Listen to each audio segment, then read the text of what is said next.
Well, today we're going to talk about dealing with change. When you change. You know, what surprised me after I made last week's video, it wasn't the comments, it wasn't the views, but thank you, I really appreciate it, love our community. But it was that quiet realization that followed, and I could see it in so many of your comments. Honestly, what I've come to the realization is age is a privilege, and I'm not wasting the gift of time that I've been given, whatever that is. And I bet you feel the same way as me. But when you say out loud, like we did last week, I don't want the same kind of friends anymore. Well, something shifts inside of you because now you can't pretend you don't see it. And for me, what I realized is it's not that I changed as much as I reprioritized. My standards changed because my value in myself changed. And honestly, some of my friendships just didn't make the change. And yeah, that's a little uncomfortable to admit. Well, but this is the community where we talk about uncomfortable, so let's go. So when you say out loud, I don't want the same kind of friends anymore, okay, what next? Because when you say it, something almost shifts inside of you. And you know, and let me clarify, this isn't a conversation about discarding people, discarding friendships. Who would want to pass on a relationship when it's good, when it's healthy, or it just fits in our life? When something is good for us, we need to keep it close. But what we're talking about here are relationships that aren't healthy, that hurt instead of help, that don't bring peace, but instead bring drama. And peace is one of the words we all use a lot. You know, it's interesting when you look at the numbers for late life divorce.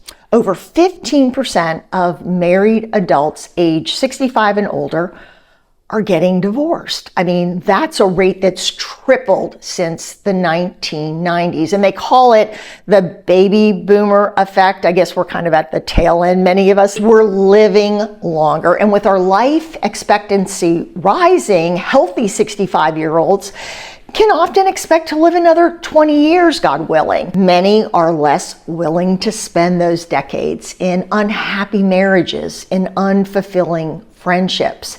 You know, many of us are more optimistic about what our future could possibly hold. We haven't given up, we're just getting started. And quite honestly, old isn't old anymore. And yes, I know that health plays a big role. Baby boomers also have, in most cases, increased financial autonomy, especially among women.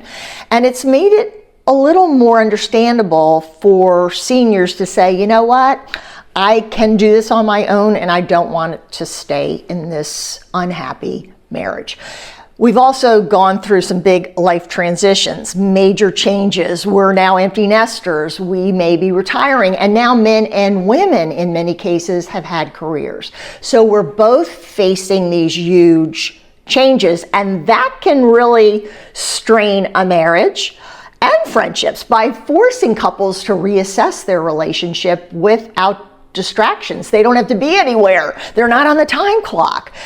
So once the career ends, child rearing ends, and honestly, we're also more worldly now these days. We're more aware of what's out there, what experiences, what opportunities are there for us. And maybe there's a lot we always wish we could have done, but we didn't do. Maybe it's travel. Maybe it's a bigger lifestyle change, like, getting healthy, changing your diet completely, becoming more active. Interesting, a couple weeks ago, I was speaking to a group of women, all in their late 60s, one early 70s, and they had all picked up pickleball. I haven't tried it yet. I am not an athlete. But it was interesting, something most of them brought up, that not all their spouses were on board.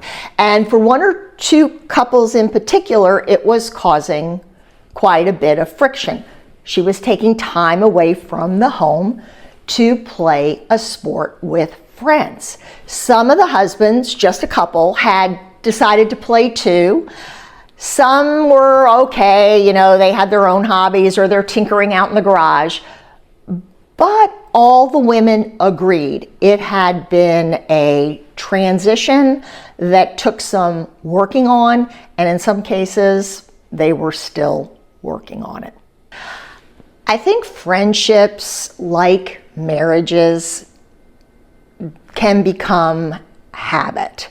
And we don't put a lot of time and energy into them, but we make tons of excuses about why we're not happy, why we're accepting unkindness or mistreatment or drama or pressure, or maybe you find yourself walking on eggshells. But at some point, we realize that that's not what we want in this stage of our life, especially if we're lucky enough to live a couple decades longer. We start saying, okay, I've got this time, what am I going to do with it? Well, we all come to a point where we have to decide, nothing changes, or I know what I want, and I can't pretend to unsee all the possibilities that I just saw. Can't unsee what you just saw.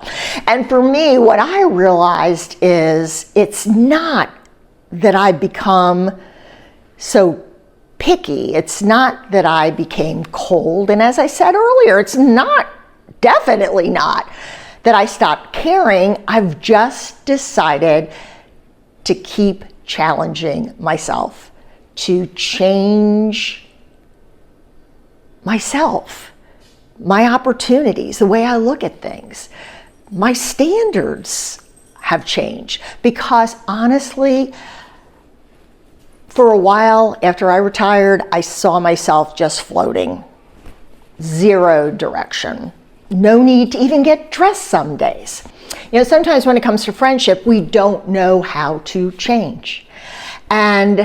Or change the relationship. And it's not about discarding anyone, but at our age doesn't dictate whether we're allowed to change or not. You know, we get to decide. It's not a numbers game. It's what's going on up here and in here. We get to make changes. We get to spend less time with someone who isn't doing it for us. You know, we get to switch card groups or book clubs. We get to go to a different gym or try a whole different sport. We get to change senior centers, a hobby, an interest. We get to try new things that our friend doesn't want to try. We may find some new place to volunteer and they don't want to make that change. We get to change. I think that growth in our 60s and 70s is quiet, but it's not taboo. We still get to grow. You know, it happens in your kitchen, on your morning walks, when you start thinking about what drains you, when you stop explaining to yourself and finally admit that you're just tired of being the strong one all the time. You're tired of doing the same old. You're tired of days looking alike. For me, the change hasn't been dramatic. And honestly, I'm still changing. You know, and I'm totally good with that. You know, a lot of you, my OGs here on the channel, we've been changing together. It's just this slow awareness that some things don't feel good anymore. And some people don't feel good anymore. I used to ignore that feeling. I had too much to do. I didn't have time to think about it. But now I'm thinking about it. And I'm not making any excuses because I don't want to do some of those things anymore. So when I look back, what actually changed? I don't think it was my personality. It was more my tolerance. We talk here on the channel all the time about our energy level. We just don't have the bandwidth. I can't tolerate one-sided emotional labor. I can't be the therapist. I can't be the only one that shows up. I don't want subtle competition or backhanded compliments, and I sure as heck don't want to walk on eggshells. Sometimes we put up with stuff just to get through it. And if I've got someone in my life that has to always be on center stage, always being congratulated, but they never reciprocate, well, yeah, sure, maybe it's jealousy or envy, or it's just someone who is self-centered. But age doesn't stop those things. And if you've always let them get away with it, it's going to be hard to step back, but you can.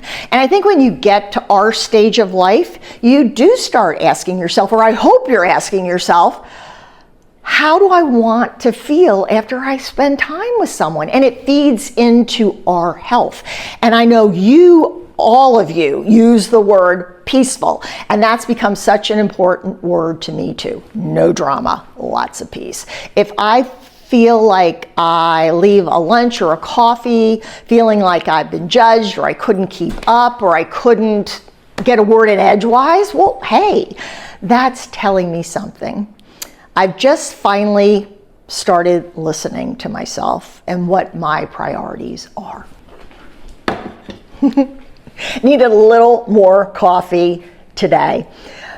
But honestly, this whole idea of throwing away friendships really plays here, because we tend to feel guilty when we don't want to spend so much time with another person. And sometimes we don't have a choice. Sometimes we have an elderly friend who's ill, a family member who needs us.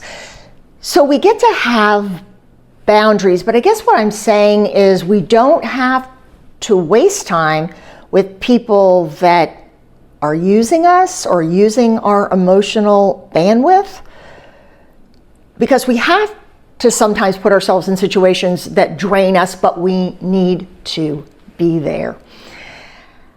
I have to save that energy for people who I truly love, people who are in my life, people who I feel people who I have a sense of responsibility toward.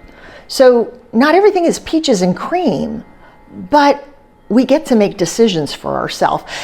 And we did a couple of videos about guilt, and that's really the hard part of this conversation, because sometimes when you change, when your standards rise, your interest rises, your guilt rises too, and you start thinking, am I being selfish? Am I being sensitive? Am I expecting too much? Oh, the irony, right? They've always been this way. Who do I think I am to change things up? Why now? And I think especially as women, we've been the dependable one. We've been the caregiver in many cases. And as a result, we are the flexible one, the one that puts our hand up first. And when you start to shift that role, whatever it was for you, people in your life are going to notice. And sometimes it's subtle, and sometimes it's not subtle at all.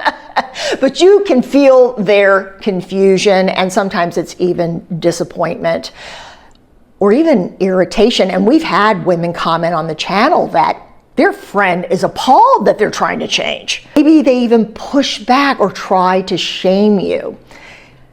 It's a crazy dynamic, but at the end of the day, the guilt isn't going to change your truth, right? You don't need a group vote to evolve. You get to decide what's best for you. Because to them, their life will always come first. So to you, your life has to come first. And it really took me a while to understand that that wasn't selfish. Outgrowing someone isn't betrayal. It's not thinking you're better than them. There are people in your life who you were bonded to when you were different, and now you've changed. Maybe there was a lot of, shared struggle in the relationship, shared chaos, shared people pleasing. And you participated in those patterns over the years, but it kind of is like glue. It starts to weaken. And past history doesn't mean future history. Doesn't mean it wasn't real. It just means the foundation of the friendship doesn't hold you up anymore. And I think that can be a little bit sobering. And I think for most women, we blame ourselves first. Here's something that I didn't expect. Maybe you've had this happen to you. You know, when you change your own standards, right?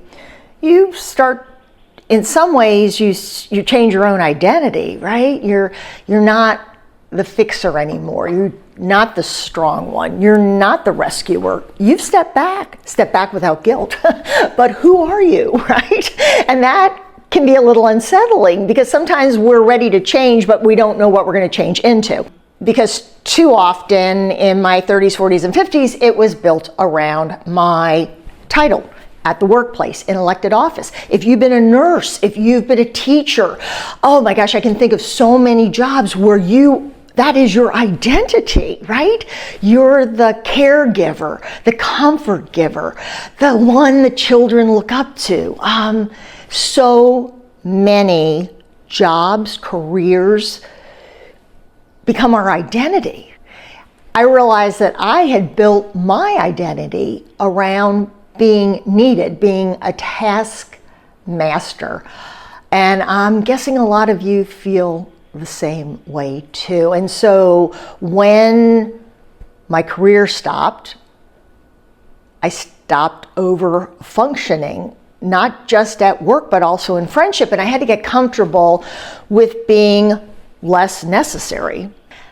And I've shared my struggle. It was very humbling. You know, now I can look back and say, well, it was also pretty freeing, right? I don't answer to anybody anymore. It's horrible when you're a mayor because everyone's got an opinion about you. But now I get to be me, and I get to prioritize the things that make me happy and the people that I genuinely enjoy. Adult friendship gets to be different. You may not need deep friendships as much as you need connection and common things to share, common things to talk about. You know, when you're no longer aligned with your old dynamic, but you haven't fully built a new one yet, maybe you're not even sure what that's going to look like, that middle space can feel awkward, lonely, and way too long. You might have fewer texts from people, fewer invitations, and more quiet weekends, more quiet days. And if you're not careful, you'll make the mistake of thinking that quiet is failure. But it's just transition, right? It's like moving into a new home. You're moving into a new life. And once I figured that out, I was okay with knowing that I was going to have fewer deep friendships, but I also wasn't going to have the draining ones. Quality over quantity, right? That's our slogan at this age. And it becomes survival, taking care of ourselves, our health, our emotional well-being, choosing friends who ask about me and wait for the answer before they jump in. You know, conversations that just feel nice, not competitive. Emotional maturity. We can't move on to that next 20 plus years, hopefully, right? If we don't give ourselves a break and be okay with stepping back from what was familiar. You don't have to break all those ties, but you get to reimagine them. Make the decision to pour into yourself and to find new things that you enjoy, places that you can go where you meet like-minded people. Don't always be available for those dynamics that make you feel uncomfortable. Push that uncomfort into finding new things that challenge you. You know, this isn't like the sad season of our life. This is an exciting season of our life, and we get to do a lot of things we always wished we could do but didn't have the time or the ability to do. You know, I think especially now, 60 plus is looking pretty darn good. Well, I'd love to hear in the comments, you know, do you have friends or I guess I should say, do you have friendship standards that you feel are changing? And what are you no longer willing to tolerate? You know, I read every comment, I answer every comment. And again, this is just an open conversation about how just because we're old, we still get to change. We still get to value our time. You know, I'll close with this. One of the fun things that I've rediscovered is list making. I think I made a lot of lists when I was in my mid-30s. I didn't start having children. I think it was almost 31 when I had my first child, and I was 40 when I had my final child. And I always had to make lists because I always had so much going on and I was working full time. So things didn't happen unless I had a list. Well, then the kids graduated and I went list free until I hit the stage where I started forgetting what I was going to do today. But I love making lists. Many of you love journaling. So my list for me is about my possibilities. What can I look forward to this week? What can I do for myself? What kind of special things can I do for myself? Getting outside every day and having some time with fresh air. That is on my list every day. I've actually started making my bed again, which I know my husband did not understand what was going on because I don't think I've made our bed. We just do the sheet and the comforter, and usually the bedspread is folded up on the floor next to my dresser. But no, I have been making the bed complete with pillows, fluffy pillows, right? Didn't we all go for years with lots and lots of pillows? But I make my bed every day. And I mentioned to my husband last week, I said, did you notice I've been making the bed? And he said, well, I didn't want to say anything, but yeah. But that is my start to the day. It's make the bed, get dressed in more than pajamas, although I do get to have a pajama day every once in a while. But it's my list. It's my list that keeps me going. I have a few things I want to accomplish every day. Sometimes they're very small things, but it just gives me purpose, fresh air, good nutrition, making my bed. So when I walk in my bedroom, it's like a sense of peace. Tidying up a little bit because I'm not a big take a day once a week and clean the house. Can't stand it, have never been able to stand it. So now I kind of have one room a day. I'll walk in and tidy up a couple of things, run the Swifter, maybe run my vacuum cleaner if I'm feeling, very ambitious. But I'd love to hear from you. What are you doing to help transition into this next stage that I hope for all of us will be very healthy and happy? Well, take care. I look forward to seeing you next week, and I hope you're doing well, and I hope you're feeling your best. Take care. Talk to you soon. Bye-bye.